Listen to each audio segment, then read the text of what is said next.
Feliz sábado, igreja. Hoje nós temos a presença do nosso departamental de educação da Associação Sul-Paranense, pastor Almir, como já é conhecido da maioria de vocês. É um dia especial, o sábado da educação, e também que antecede o vestibular. E nós temos aqui alguns jovens que estão se preparando aí já se prepararam, né?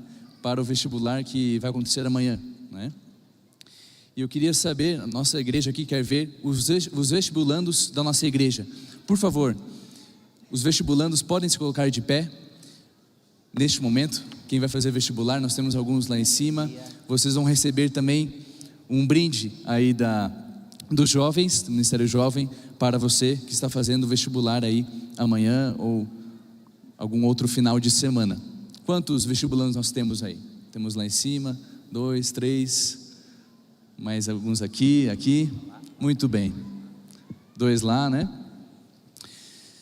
Estão se preparando aí para o mercado de trabalho, para melhor se prepararem, para servir ao próximo, servir a Deus, servir a igreja com seus dons e habilidades, né? Que eles vão ainda desenvolver ainda mais. Então, neste momento, os vestibulandos podem se colocar de pé ainda, continuem, permaneçam de pé. E nós vamos fazer uma oração especial por vocês e também para o culto, para o sermão aqui ministrado pelo pastor Almir. Eu convido a igreja, neste momento, a junto comigo se colocar de joelhos para orar por esses jovens aqui. Que Deus possa abençoá-los nessa fase tão importante.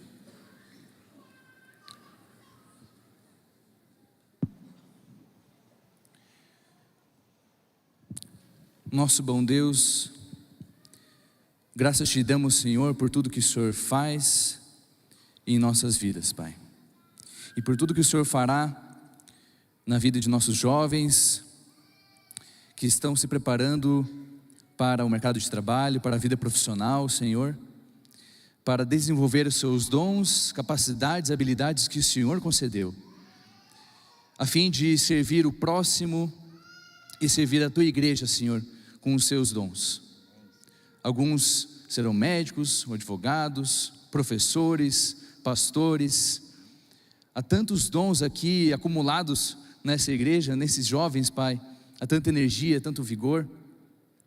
E juntamente com a experiência que eles terão aí na faculdade também, sendo uma luz ali na faculdade a outros jovens, Senhor. Temos certeza que muito o Senhor tem preparado para eles, Pai. Não para usar esses dons simplesmente para essa terra, mas para gerar frutos para a eternidade, Senhor. Pedimos então a tua bênção, coloque a mão sobre eles, Pai. Que no momento que eles fizerem a prova, que eles lembrem daquilo que eles estudaram, Pai. E que ano que vem já estejam aí estudando para suas respectivas profissões, Senhor. Pedimos também a bênção aqui sobre o pastor Almir, nosso departamental de educação, que tem esse privilégio e esse grande serviço que ele tem para os nossos alunos, Pai. Essa grande missão de abençoar a vida de crianças, adolescentes e jovens e prepará-los não para essa terra, mas para a eternidade, Senhor. Abençoa a vida deste homem, Senhor, desse teu servo, Pai. Obrigado porque o Senhor tem feito através dele e nele. E neste momento, que a mensagem venha diretamente do teu trono, Senhor. Use mais uma vez o pastor Almir como teu instrumento. E em nome de Jesus nós oramos. Amém, Pai. Obrigado, pastor Geisler. Bom dia! Que bom que você está na igreja hoje. Ao longo de 34 anos de ministério, estar dentro do tanque batismal é a maior alegria de um pastor. Ver pessoas, meninos e meninas, se rendendo a Cristo. Nós estamos muito contentes com a presença de todos vocês. Com certeza hoje nós temos aqui parte da comunidade escolar nos prestigiando, acompanhando essa programação, e nós te agradecemos por isso. Agradecemos à Igreja Central por receber a educação adventista nessa manhã. Eu quero convidá-los a abrir a Bíblia em Provérbios capítulo 22, verso 6. Nós vamos fazer a projeção então agora do nosso material. Provérbios capítulo 22, verso 6. Esse é um verso da Bíblia muito conhecido por cada pai, cada mãe que tenta ensinar os seus filhos no caminho do Senhor. E o verso diz assim: ensina a criança no caminho em que deve andar, e ainda quando for velho, não se desviará dele. Queridos, esse verso bíblico, ele traz para a gente um misto assim de sentimentos, sabe? Por um lado, segurança, fé, confiança, dúvidas, incertezas, angústias. Por quê? Porque veja, aparentemente esse verso está dizendo o quê? Que se nós, enquanto pais, enquanto família, educarmos os nossos filhos nos caminhos do bem, nos princípios da palavra de Deus, eles vão aceitar essa mensagem e isso vai fazer parte da vida deles para sempre. Só que quando a gente olha a vida real, nem sempre isso acontece. Então vem a pergunta: a Bíblia não está correta? Ou seja, o sábio está dizendo aqui algo que não é verdade? O que é que está acontecendo? Porque, queridos, esse verso bíblico, ele é como um mel.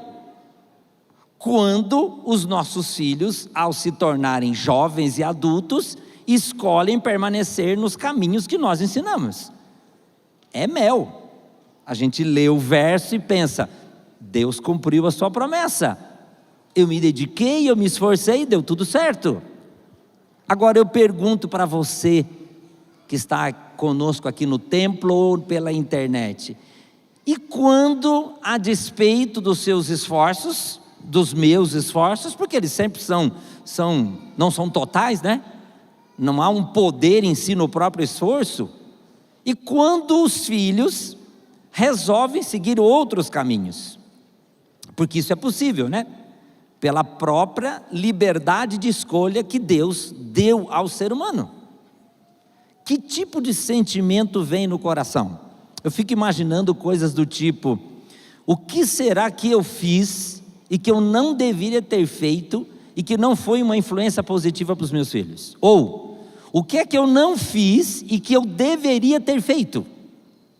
Naturalmente, vem algum tipo de sentimento de culpa. E é comum que nós pais nos responsabilizemos por tudo que acontece com os nossos filhos, de bom ou de ruim. Então, se eles se machucam, a gente assume meio que a culpa, né? Não, eu devia ter cuidado melhor. Eu devia ter... Se qualquer coisa acontece que não é boa, a gente se sente culpado. Então, primeiro, a gente precisa desmistificar esse conceito, estudando direitinho o que diz Provérbios 22, verso 6, tá bom? E a maneira bíblica de entender o que a Bíblia diz é consultando a própria Bíblia. A Bíblia é a intérprete dela mesma. E uma técnica muito usada é: vamos dar uma olhada no contexto. Porque todas as palavras bíblicas, queridos, elas foram escritas num tempo, num espaço e numa circunstância específica. Qual o contexto de Provérbios 22, verso 6? Para entender o contexto, a gente vai precisar compreender o tema do livro.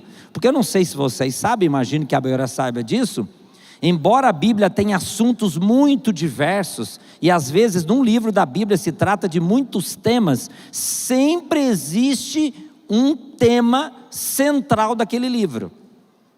É por isso que o livro foi colocado na Bíblia, porque a ênfase principal é uma.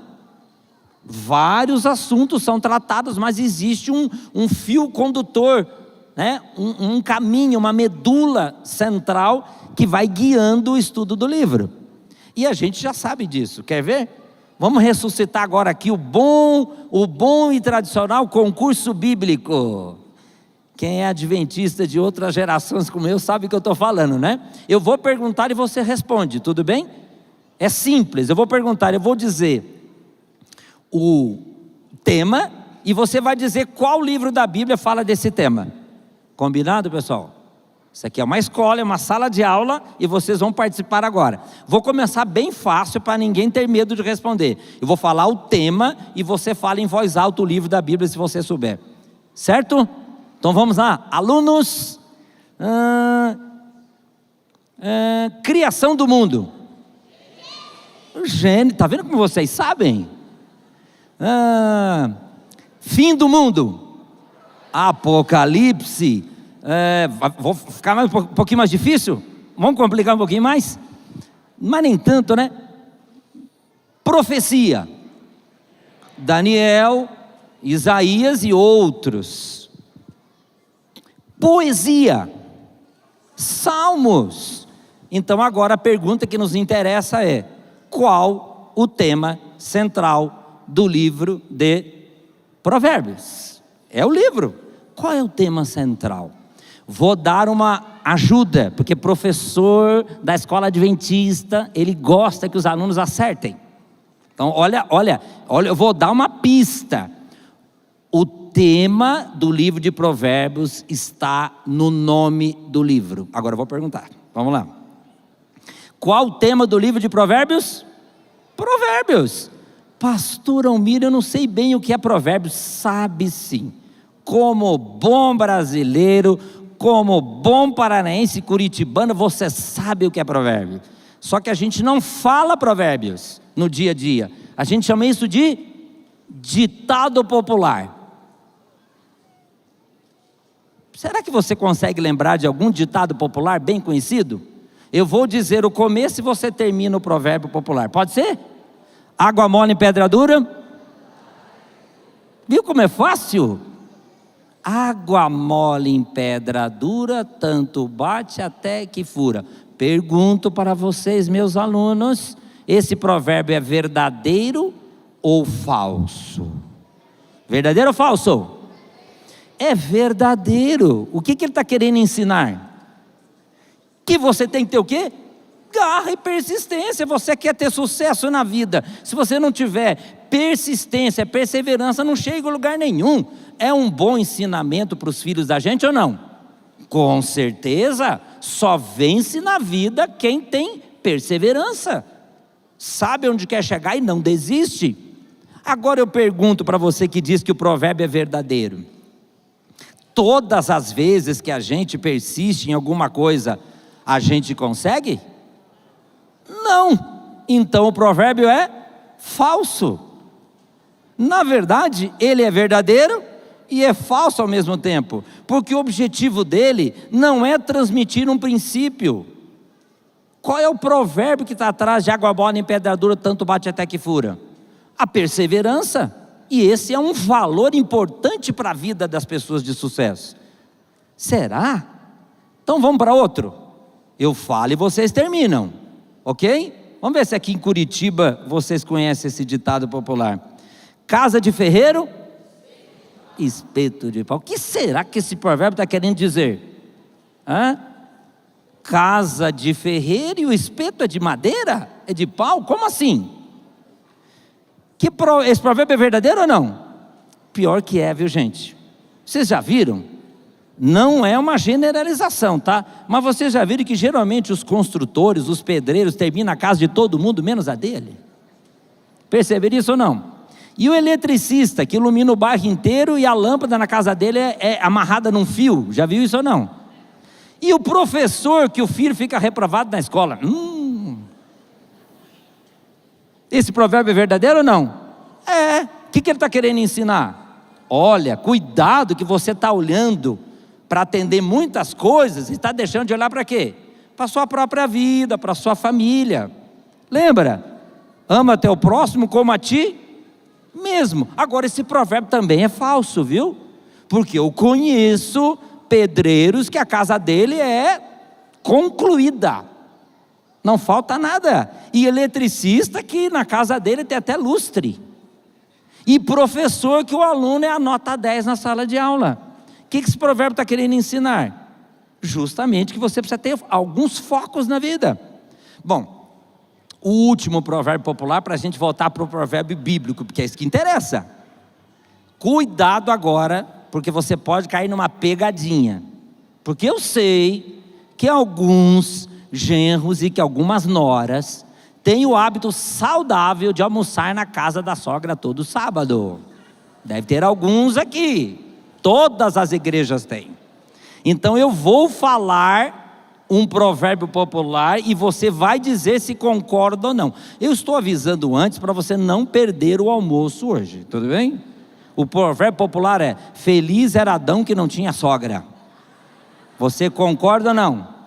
É verdadeiro ou não? Bom, como eu estou a 520 quilômetros da minha sogra, eu vou dizer: é verdadeiro. Brincadeira, se a minha sogra estiver me assistindo, perdão, dona Maria. Na verdade, esse provérbio está querendo dizer o quê? Que é natural, gente, que quando de duas famílias diferentes se forma uma nova família, é natural que haja uma necessidade de adaptações, e nem sempre é fácil cortar esse cordão umbilical.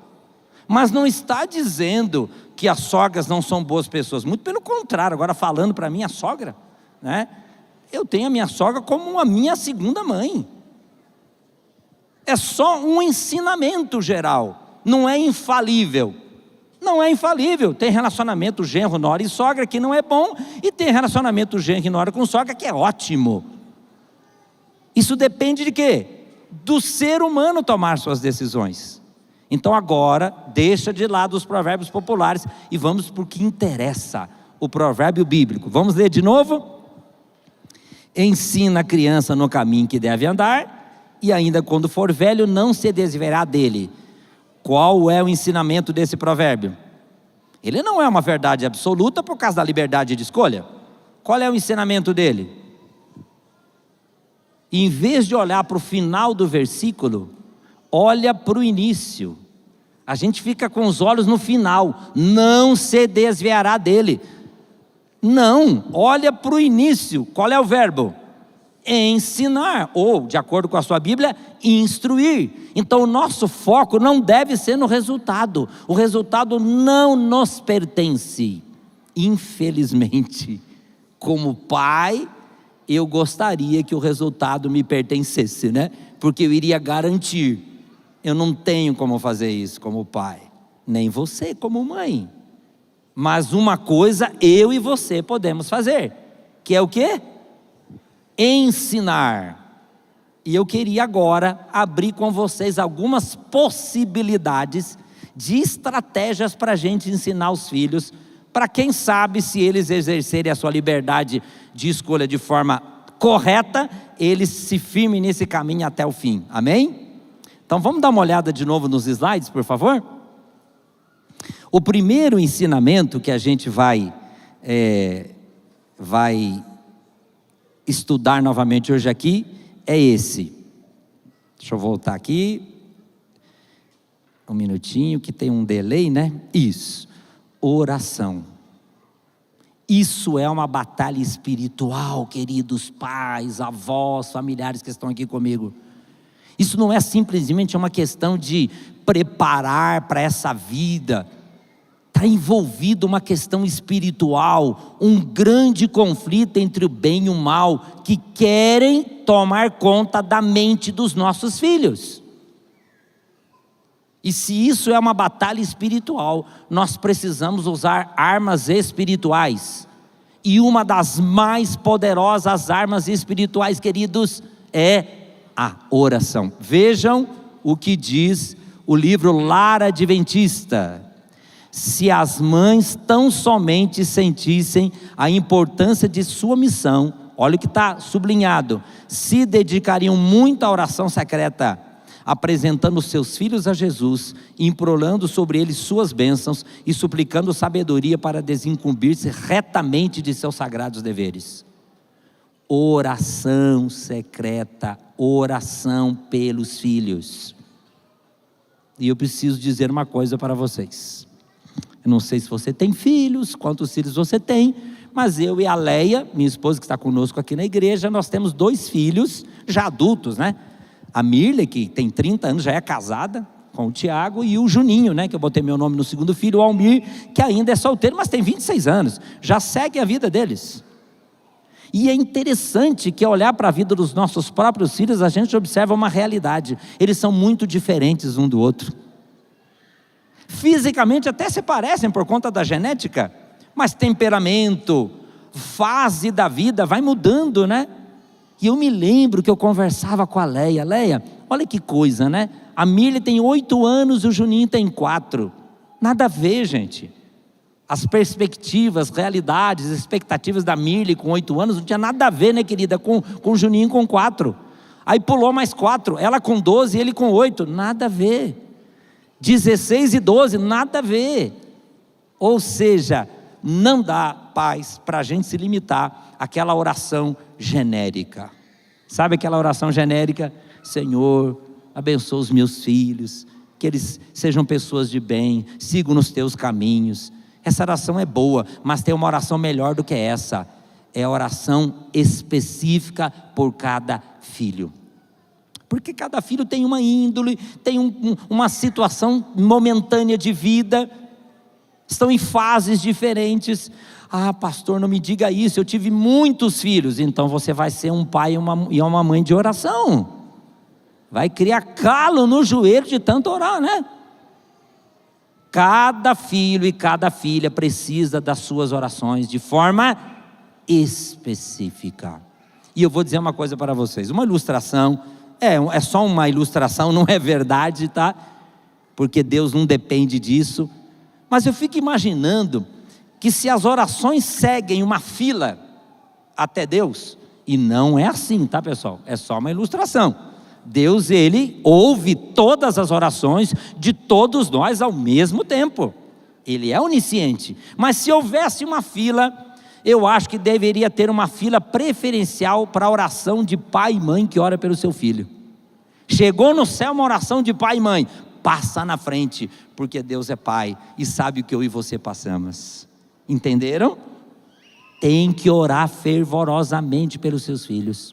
Por favor, não esqueça disso. Mas dá para fazer mais coisa, né? Por exemplo, ensine a palavra. A Bíblia precisa ser ensinada, queridos. E eu queria falar um pouquinho agora para você que já tem uma formação religiosa, independente de você ser membro da igreja adventista ou não, porque a maioria dos pais dos nossos alunos não são membros da igreja adventista, a maioria. Muito obrigado por ter escolhido a escola adventista, nós estamos aí para ajudar vocês, tá bom? Mas veja, independente da sua formação religiosa, se você é alguém que frequenta uma igreja, que leva seus filhos para o culto, tome cuidado com uma armadilha muito fácil de a gente cair. Eu vou falar da minha própria experiência enquanto filho. Eu não nasci num lar religioso, sabe, que frequentava igreja. Eu me tornei um seguidor de Jesus na adolescência, com 15 anos. Então eu tive um momento da minha vida em que eu não conhecia a Bíblia. Então eu tive algumas experiências que não são muito boas. Então hoje eu olho para o meu passado e olho para o que Deus tem me transformado pela sua graça. E eu agradeço a Deus por isso. Obrigado, Senhor. Obrigado por não desistir de mim. E eu fico pensando assim, isso é acreditar em Deus. Só que quando a gente nasce num lar religioso, a gente corre um risco, pessoal. Sabe qual é? A religião se tornar algo um pouco mecânico. Entende o que eu estou querendo dizer ou não? Artificial. Quando a gente cresce num lar religioso, a gente não tem aquelas experiências que são muito ruins, sabe? Mas talvez está faltando aquela experiência autêntica. Então a gente vem para a igreja, né? Os nossos pais nos trazem para a igreja, a gente segue todas as normas da igreja, nosso estilo de vida é condizente com o que a nossa igreja espera, mas falta uma experiência real às vezes. E essa experiência real, queridos, ela só pode acontecer se ela passar pela palavra de Deus. Não ache que porque seu filho está ouvindo agora esse sermão, e todo sábado ele está aqui ouvindo a palavra de Deus, de que é automático na cabeça dele os princípios bíblicos. Você precisa fazer pelo seu filho o que nós fazemos por qualquer pessoa que nos procura. Se uma pessoa passar aqui na rua, ver a igreja aberta, entrar aqui, procurar algum de nós e disser assim: olha, eu estou muito interessado em conhecer o que a igreja adventista acredita, eu queria que vocês estudassem a Bíblia comigo. O que nós vamos fazer? Estudar a Bíblia com essa pessoa, né? Tema por tema, para que ela compreenda e, se assim desejar, tome uma decisão ao lado dessas crenças. Nossos filhos, independentemente de estarem na igreja, precisam aprender a Bíblia. Não é automático, queridos, não é por osmose, não passa, nem do pastor passa para o filho do pastor. Eles precisam ter uma experiência com a palavra de Deus. Providencie isso, por favor. Ah, pastor, eu não tenho muito jeito para ensinar a Bíblia. Não tem problema, nós temos um exército aqui na igreja que sabe fazer isso e pode te ajudar. Esse é algo que a gente precisa fazer pelos nossos filhos também. Bom, qual é a primeira coisa que a gente tem que fazer pelos nossos filhos sempre, queridos? Oração. Qual é a segunda coisa? Ensinar a palavra. Eu vou ler um texto aqui, que é o texto que está aqui no nosso cenário, né? Ame o Senhor seu Deus de todo o teu coração, de toda a tua alma, de todas as tuas forças. Que todas essas palavras que hoje te ordeno estejam no seu coração. Ensine-as com persistência a seus filhos. Converse sobre elas quando estiver sentado em casa, quando estiver andando pelo caminho, quando se deitar e quando se levantar. Amarre-as como um sinal nos braços e prenda-as na sua testa. Escreva-as nos batentes das portas de sua casa e em seus portões. Princípios bíblicos precisam ser ensinados o tempo todo, por palavra e por vivência. Esse é o seu papel, esse é o meu papel. Vamos avançar? Terceira sugestão: envolvimento com a missão. Queridos, se tem algo que fideliza os nossos filhos a essa causa que nós abraçamos por toda a vida, é eles poderem se envolver com a missão. E aí, queridos, o leque é gigantesco. Desde uma missão transcultural do outro lado do mundo, até uma missão local com um vizinho que mora lado a lado com você, porta a porta no teu condomínio. Existem muitas oportunidades de colocarmos os princípios que nós acreditamos em prática, no serviço aos que precisam. Providencie, por favor, experiências de missão para os seus filhos. Ah, você não sabe exatamente como fazer? A igreja está aqui à sua disposição para isso.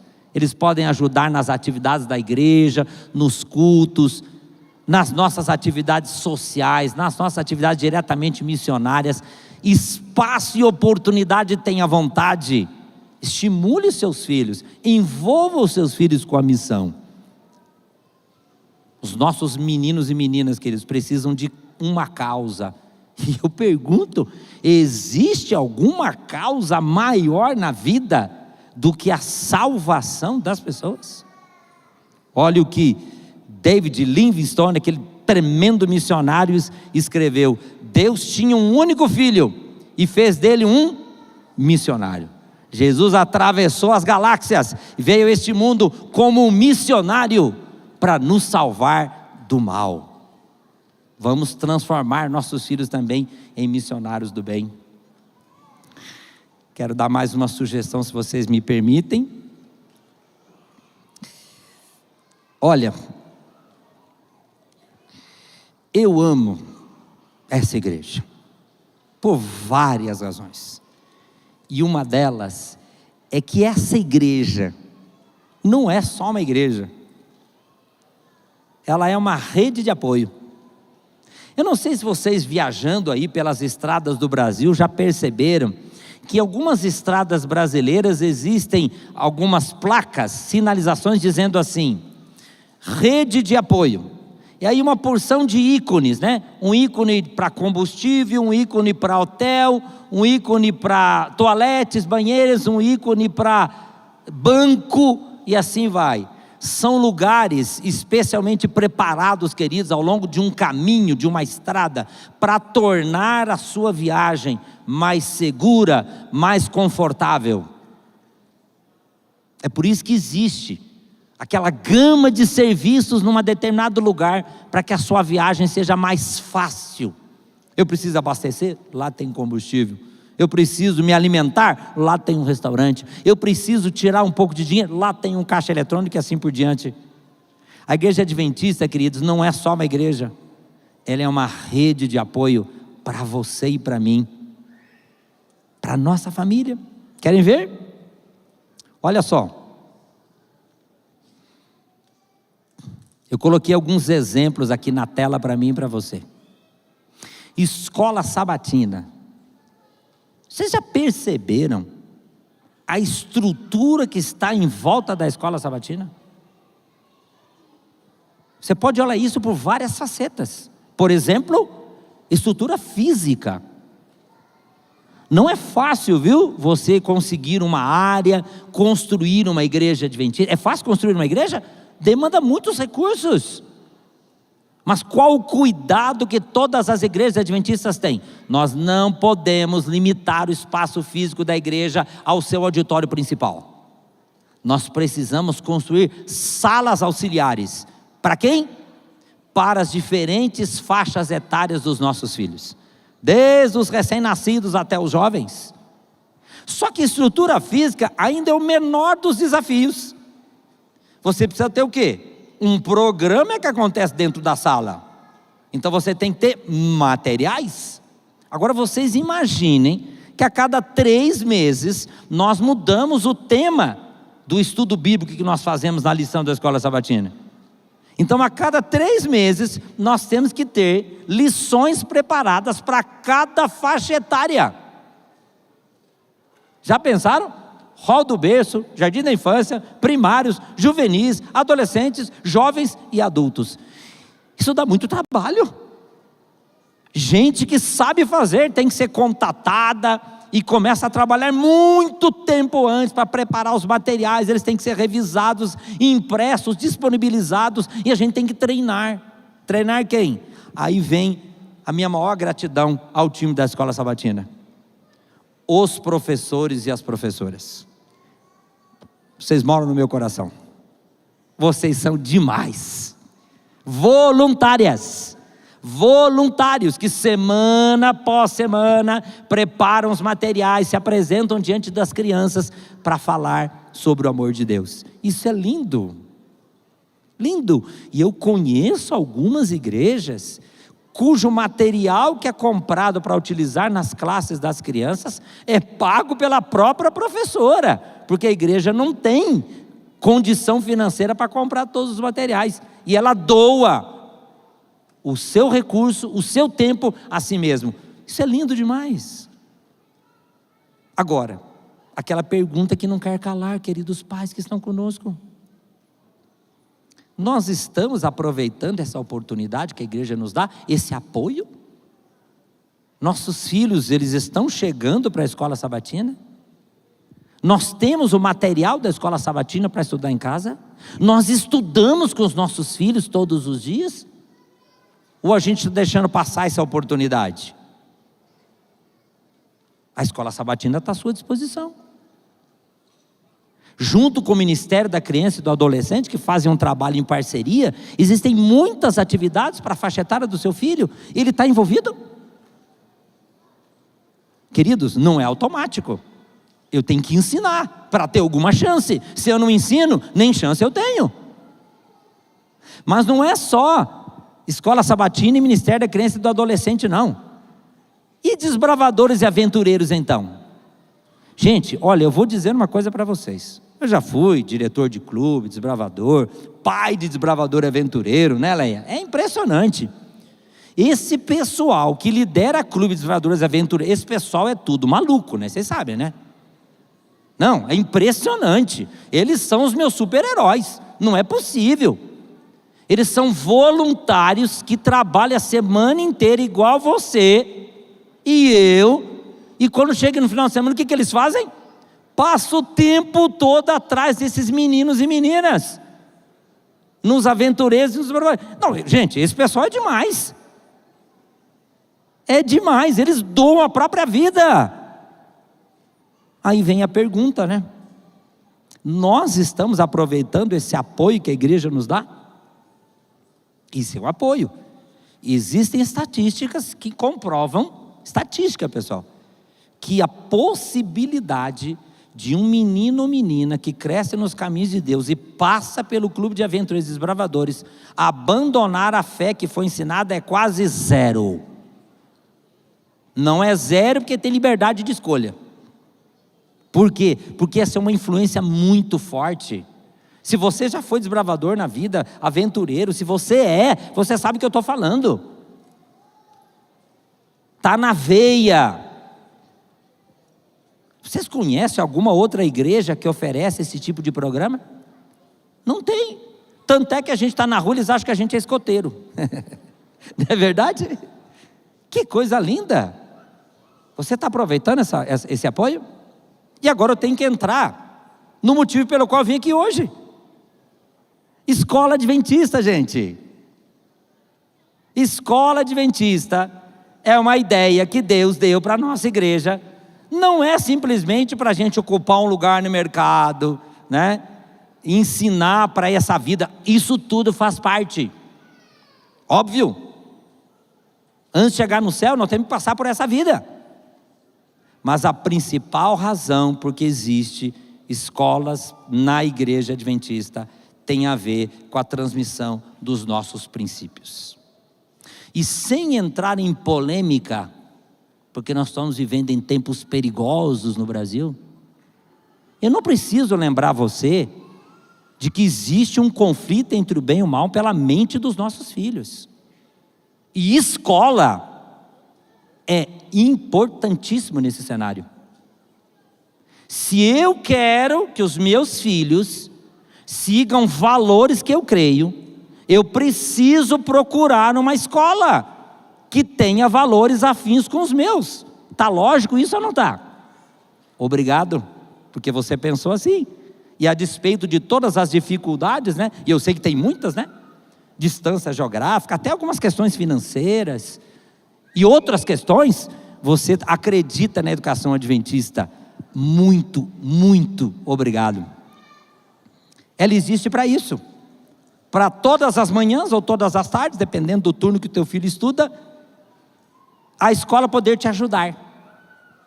Então veja que existe toda uma estrutura em volta da sua família dizendo assim: quer ajuda? Estamos aqui. Estamos aqui com a escola sabatina, estamos aqui com os aventureiros, estamos aqui com os bravadores, estamos aqui com a educação adventista. É por isso que nós carregamos essa logo no nosso uniforme com muito orgulho. Nós somos você.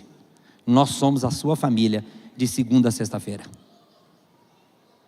Você tem aproveitado isso? Essa é uma bênção. Agora eu queria concluir dizendo qual que é o cenário que a gente precisa ter para poder usufruir de todas essas bênçãos, né? Me ajude a lembrar quais são as sugestões mesmo. Sala de aula, gente, lembra? Sala de aula, vamos recapitular a aula. Primeiro a gente faz o quê? Oração. A gente faz o quê? Ensina a palavra. O que mais a gente faz? Envolve na missão. O que mais a gente faz? Aproveita a rede de apoio à nossa disposição. E por último, eu queria falar de coração a coração com vocês. Como eu falei, eu não nasci num lar religioso. Meus pais eram pessoas tementes a Deus, mas aquele temente nominal, né? Não tinha assim uma profissão religiosa, assim, não vamos na igreja, né? De vez em quando a gente ia para alguma atividade. Eu sou o filho primeiro, primogênito da minha casa, nós somos 4, 2 meninos e 2 meninas, eu sou o mais velho. E com 13 anos, mais ou menos, eu comecei a me preocupar com algumas coisas que não chamavam minha atenção até então naquela época, tá? Por exemplo, estudar. Eu estudava porque meus pais me obrigavam, mas eu não tinha ideia da importância dos estudos. Com 13 anos eu comecei a abrir minha cabeça. Falei, gente, se eu não estudar, vai dar ruim para mim. Profissão, por tabela. Ai, o que eu vou fazer da minha vida? Aqueles princípios iniciais, né? Aqueles pensamentos iniciais que vêm na cabeça de um adolescente. Meninas, opa, até então as meninas eram os seres humanos mais chatos do planeta. A partir daquela idade eu comecei a olhar com outros olhos para as meninas. Ou seja, eu estava saindo da minha visão de infância para uma visão de adulto, quem sabe um dia. E uma das perguntas que veio à minha mente foi, religião? Porque embora na minha família não fosse uma família religiosa, eu tinha alguns amigos religiosos, de uma igreja X. Quer ver como eles eram religiosos? Olha o nome dos meninos com quem eu brincava na rua, Jonas, Josias e Josué. Não tem jeito, né? É crente, né? E eu achava interessante aqueles meninos, né? A gente lá onde crescemos, lá em São Paulo, numa favela, a gente brigava, xingava, saía no tapa. E aqueles meninos tinham um comportamento diferente. Eles faziam o que a gente fazia, tá? Jogava bola, brincava, mas... falei, que coisa, né? Aí procurei religião e tal. Bom, apareceu na minha frente a Igreja Adventista do Sétimo Dia, eu louvo a Deus por isso. Estou nela até hoje, Deus seja louvado, orem por mim. Só que quando eu me tornei adventista, lembra, com 15 anos, eu falei, eu preciso ajudar a minha família a entender isso. É um negócio tão lindo que não pode ficar comigo. E na igreja adventista, quando eu ia nos cultos, uma coisa chamava a minha atenção, que é a mesma coisa que eu estou vendo agora, isso não muda nunca. Geralmente as famílias estão sentadas juntas na hora do culto. E eu olhava e falava assim, que inveja, porque eu era o único na minha casa. Depois meu irmão, aí graças a Deus pessoal, hoje todo mundo, batizei meu próprio pai, olha que bênção, né? Mas essa é uma longa história. O fato é que naquela época eu estava ali meio isolado, e eu olhava e pensava assim, mas que legal, né? Uma das bênçãos que a igreja traz para a vida da gente, é que a gente pode se relacionar melhor com a própria família. E eu vou mudar a história do meu relacionamento com meu pai. Sim, mas qual era o problema com o teu pai? Nenhum, gente. Meu pai é um homem do bem. Só que, gente, pensa na geração do meu pai e da minha. Qual o nível de comunicação que havia entre pais e filhos? Muito pequeno. Não era da nossa geração isso. Então a gente vivia um meio longe do outro. Meu pai trabalhando de sol a sol, não faltava nada, mas não tinha aquele. E eu sentia falta disso como um adolescente em crise existencial com 15 anos. Falei, meu pai não sabe disso, vou contar para ele. Fui para casa e contei para ele a bênção do evangelho, o que ele faz na nossa vida, que pai e filho no evangelho é muito bom. O coitado não entendeu nada, óbvio. Aí eu pensei assim, já era, para mim, para o meu pai já era, porque eu já estou meio grandinho demais, ele já está meio velhinho demais, a gente não vai conseguir, mas Deus vai me ajudar, quando eu for pai não vai ser assim. Aí passaram-se uns 5 anos, eu estava com 20 anos, ainda morando com eles, antes de ir para a faculdade, e aí o meu pai começou a manifestar interesse pela igreja, olha que legal. E ele percebeu ao ir na igreja, o que eu já tinha percebido 5 anos antes, que o evangelho transforma as relações familiares para o bem. E ele falou assim, agora eu entendi o que o Almir queria me falar 5 anos atrás, então agora eu vou entrar nessa, estou dentro. Se você está se vendo na figura do meu pai Sebastião, por favor, não faça o que ele fez, ok? Não me avisou, gente, não me avisa. Aí num sábado à noite, eu chego das atividades sociais da igreja, meu pai está acordado me esperando, primeiro indício de problema, meu pai acordado até aquela hora. Aí eu dou boa noite, estou indo para o meu quarto, ele vem cá, quero falar com você, segundo indício de problema, quer falar comigo. Aí já comecei a pensar, quais das 500 coisas erradas que eu fiz que ele descobriu. Aí sentei, terceiro indício de problema, meu pai estava sentado na poltrona da bronca. Tinha uma poltrona em casa que quando ele sentava, se prepara. Os irmãos já avisavam, ó, o pai sentou na poltrona da bronca, vai chamar alguém. E eu abaixei a cabeça e fiquei esperando. Filho, falei, fala, pai. Então, eu queria conversar contigo e tal. Tá bom, pai, fala. E eu já preparado para me defender. Ele é o delegado, eu sou o acusado, né? Tá bom. Inquérito. Ele, e aí? Como é que está a vida, filho? O que você está pensando em relação à faculdade? Aí eu, faculdade, pai? Então, enrolei. Não falei nada. Aí então me fala do seu namoro. Na época eu estava namorando uma menina da igreja lá. Também não falei nada. Ou seja, não teve conversa. E ele explodiu. Ele explodiu. Tá vendo? Fica dizendo que pai não participa, que pai não fala, que pai não participa da vida. Eu estou aqui tentando saber da tua vida, você não fala nada. Como dizem os da velha guarda, caiu minha ficha. Falei, pai, o senhor tem que avisar, né, pai? Eu achei que o senhor estava querendo arrancar alguma confissão de mim. É conversar assim, face a face assim. Então, pai, começa de novo, que agora eu estou preparado. Filho, o que você está pensando sobre faculdade? Gente, que tortura. Vocês não têm ideia que tortura que foi aquela cena. Eu não conseguia falar. Sabe por quê? O meu medo era que eu desse uma resposta que ele não gostasse. E se eu falar uma faculdade que ele não quer que eu faça? Então, todas as perguntas eu respondia meio assim. Eu ia respondendo tipo sim, se a testa dele franzisse eu mudava a resposta. Saí bem, né? Para ver se ele não ficava chateado comigo. Aí passou alguns minutos, a conversa não ia para lado nenhum. Pai, para. Não vai dar certo, pai. E eu não lhe culpo, pai. A culpa agora é minha. O senhor me perdoa, pai.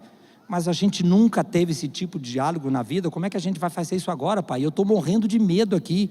Não, filho, pode falar, pai, desculpa. O problema não é o senhor, pai, sou eu. Vamos orar aqui, já era de madrugada, hein? Vamos orar juntos aqui, pai? Para que Deus faça um milagre, que quando eu constituir minha família, isso não aconteça, pai. Porque nós dois já era. Tá bom, filho. Aí oramos, cada um foi para o seu quarto. 10 anos se passaram. Fui para a faculdade, fiz teologia, fiz pedagogia, conheci a Leia, que maravilha. Casamos, fomos ser pastores lá no Espírito Santo. 4 anos depois nasceu nossa filha, que hoje tem 30 anos, a Mirley. 6 meses depois dela nascer, férias pastorais, pastor Denilson. Fomos aonde, pastor Vinícius? Visitar o meu pai e minha mãe, que já nem moravam mais onde moravam, já tinham se aposentado e moravam num sítio em Minas Gerais. E chegamos lá com aquela menininha, a primeira neta deles. Imagina a corujice, né? E 15 dias ali, para lá e para cá, para lá e para cá, para lá e para cá, com aquela menina maravilhosa, e a gente só olhando, né?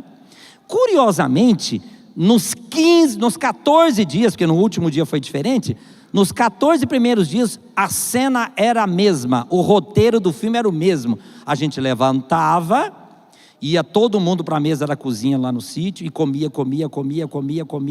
Não terminou ainda, gente, comia muito.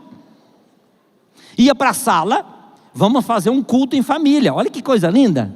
Todo mundo aí cantava, orava, lia a Bíblia, falava um com o outro, se abraçava e terminava o culto. Meu pai falava o quê? Filho, vamos na roça com o pai.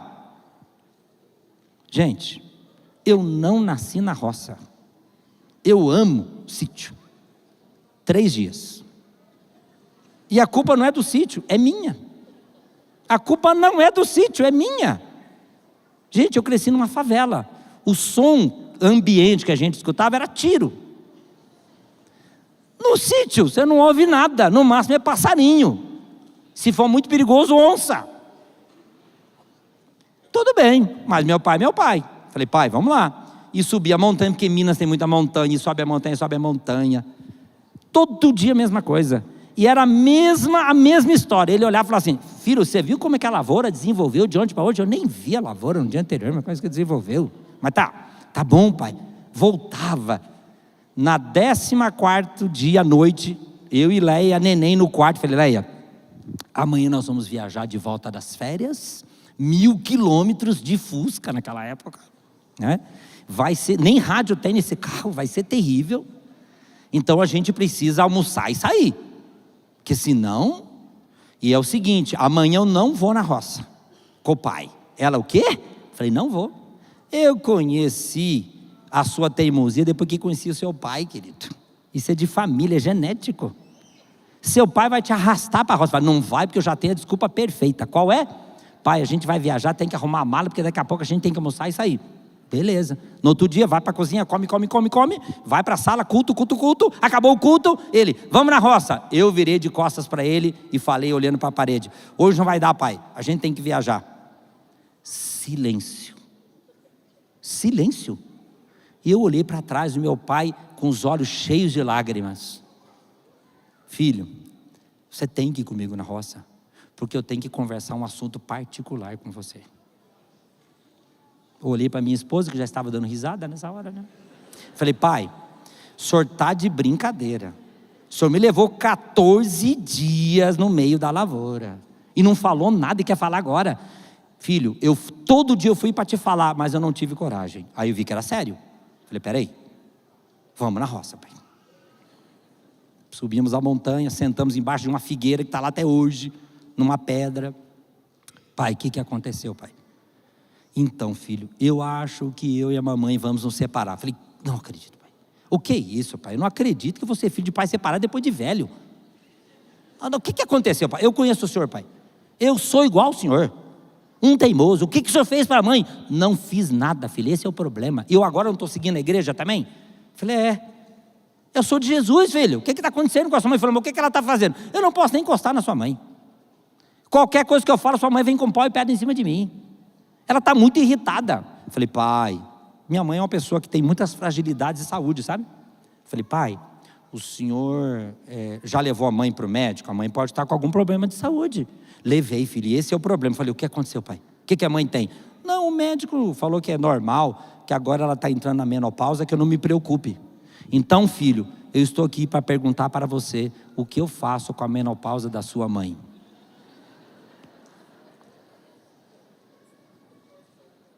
Aí eu voltei ao HD, em qual aula do curso de teologia me ensinaram a responder sobre menopausa para o meu pai? Nenhuma.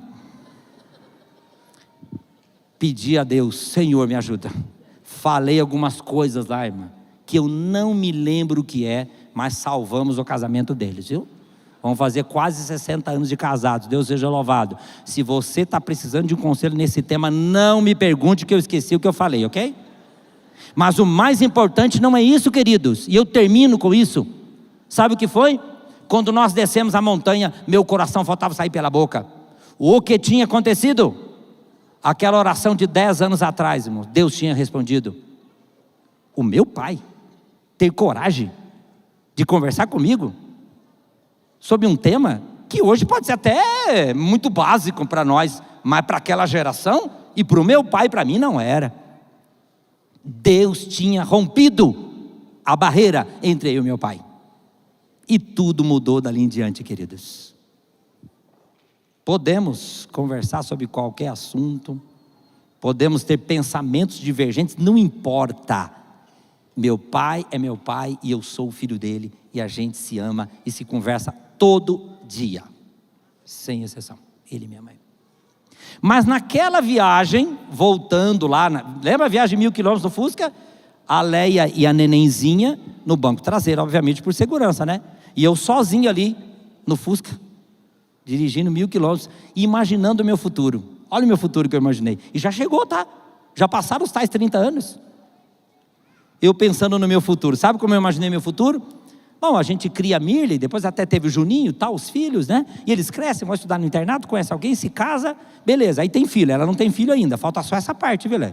A gente não é avô ainda. E aí, a minha filha leva o meu neto, que vai ter meu nome, se Deus quiser, tá bom? Lá no sítio de Minas, que eu disse que eu não queria, mas eu quero, porque eu sou o primogênito e o direito bíblico é meu, correto? Estou lá no sítio. Aí, come, culto, todo dia que eu digo para minha filha, vamos na roça. Ela nasceu na praia, gente. Como é que vai na roça? 14 dias depois ela diz o que para o meu genro? À noite? Amanhã eu não vou na roça. Aí o que o meu genro diz? Eu conheço o meu sogro e conheço o pai dele. Isso é uma geração de teimosos, ele vai te arrastar na marra, não vai não, porque eu vou dizer para ele que a gente tem que voltar.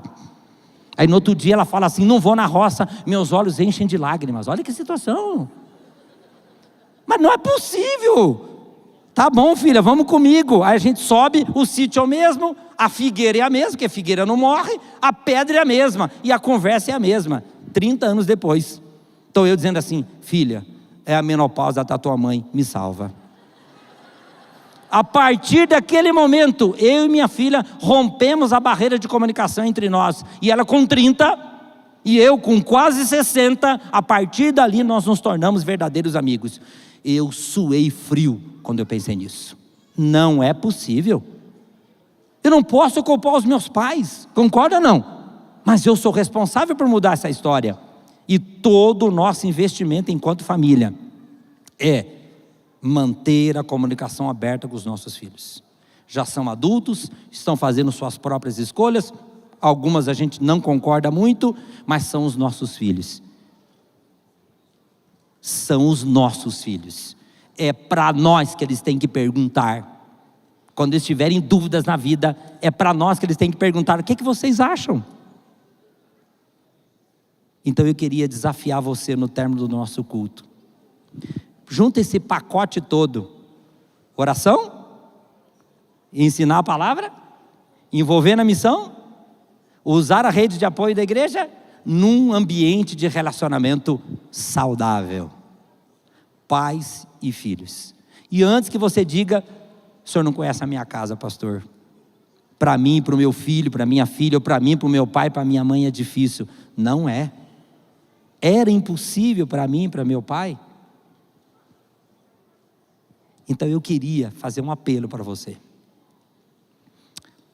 Não dá para a gente orar pelos filhos se a gente não tem uma relação aberta com os filhos. Não dá para a gente ensinar a Bíblia se a gente não tem essa relação próxima com os filhos. Não dá para a gente envolvê-los na missão se eles não confiam nas nossas sugestões. Não dá para a gente tentar colocá-los no aventureiro, no desbravador, na escola sabatina, na escola adventista, se não existe uma cumplicidade.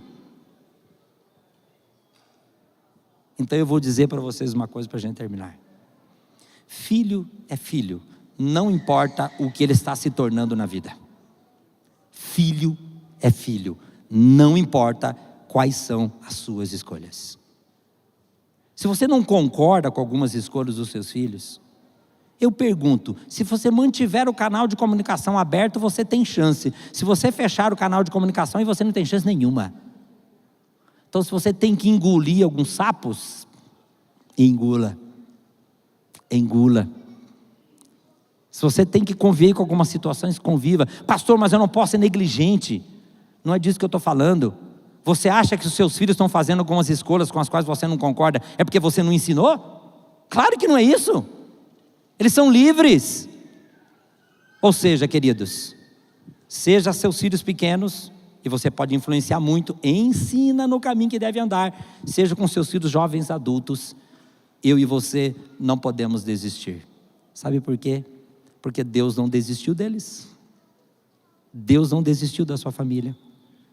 E eu rogo a Deus que quando Cristo voltar, você possa estar abraçado, sabe aquele abraço de família? Com toda a sua família, dizendo para Deus: Senhor, ufa, obrigado, todos estão aqui. Que Deus nos abençoe.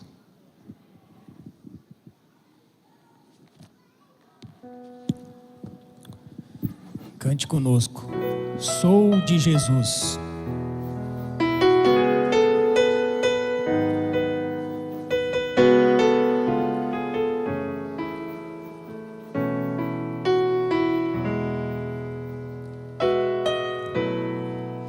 Dois caminhos a seguir, dois senhores a lutar.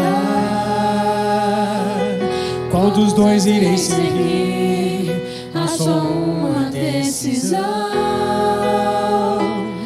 Quantas vezes procurei os prazeres deste mundo, encontrei 1000 motivos pra chorar. O inimigo sempre vem disfarçando as intenções, ciladas ao redor, ele quer me destruir. Só Jesus pode me dar a real felicidade e poder para ser um vencedor. Sou de Jesus, o Senhor da vitória, o alimento da vida, rocha eterna da salvação. Seu amor me atraiu, deu-me paz e alegria. Eu já fiz minha escolha, sou de Jesus. Decidi testemunhar, mesmo em forte provação, rejeitando pela fé o pecado e seu sabor. No caminho de Jesus estarei sempre seguro. Coloque-se em pé, vamos cantar com alegria, com força, que somos de Jesus. Sou de Jesus, o Senhor da vitória, o alimento da vida, rocha eterna da salvação. Seu amor me atraiu, deu-me paz e alegria. Eu já fiz minha escolha, sou de Jesus.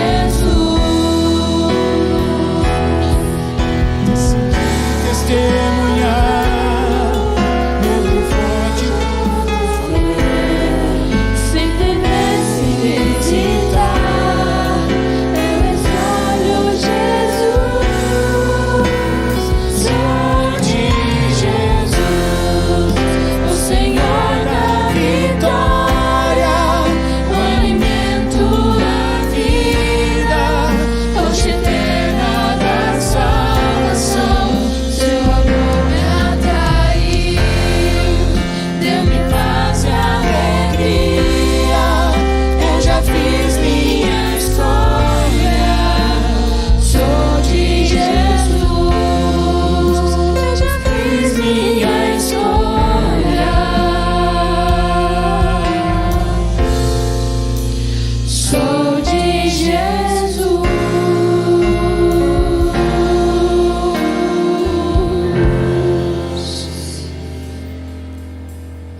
Eu queria que você se juntasse com a sua família, se vocês não estão juntos ainda, rapidamente.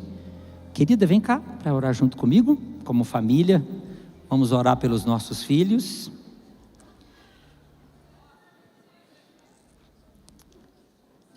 Obrigado. Feche seus olhos, por favor, vamos orar. Obrigado, Senhor, pelas bênçãos da paternidade, da maternidade, pelas famílias aqui reunidas, mas junto com o privilégio pesa uma tremenda responsabilidade, Senhor.